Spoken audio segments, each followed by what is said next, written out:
Kay Aquino Albrande. Ako si Jeneline Marquez Grado. At ako naman si Dean Cheris Calado. Ngayong araw, ibabahagi namin ang mga ilang kultura, tradisyon, pagkain at ilang mga sikat na tanawin sa ikalawang rehiyon o tinatawag na Cagayan Valley. Taon-taon ay pinagdiriwang ang Bukid Festival sa Aparing Cagayan na nagtatakok ng makukulay na fruit at mga sayaw. Ang festival na ito ay nagpapakita ng tradisyon at kultura sa mga lokal na mga tao.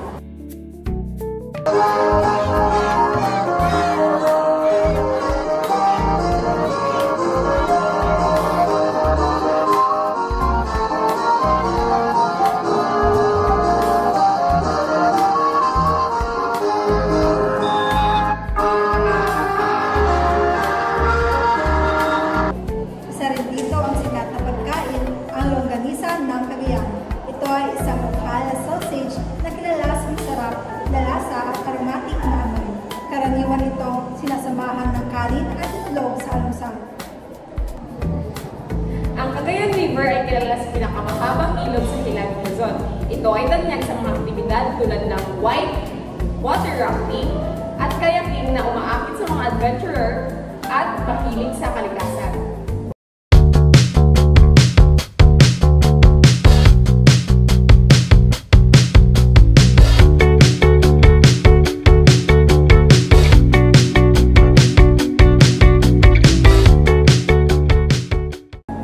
Ang suma ay isang tanyag na tradisyonal na pagkain Pilipino na gawa sa malagkit na bigas na binalog sa dahon ng saging at pinasingaw. Sa Cagayan Valley, ang suma na isang paboritong merienda o panghimagas na sumasalamin sa kasaganaan ng agrikultura ng rehiyon, lalo na sa pagsasaka ng palay. Kasama ang aking mga kaibigan, halina't tikman ang isang produkto ng ikalawang rehiyon.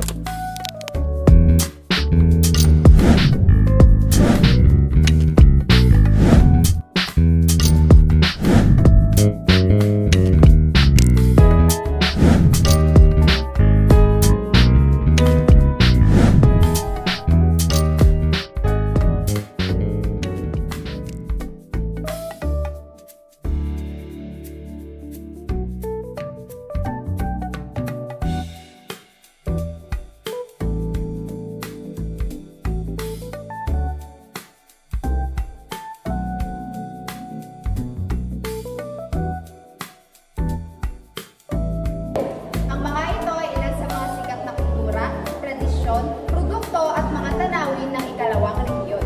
Hanggang sa muli nating pagkikita, Muli, ako nga pala si Angelique Ray.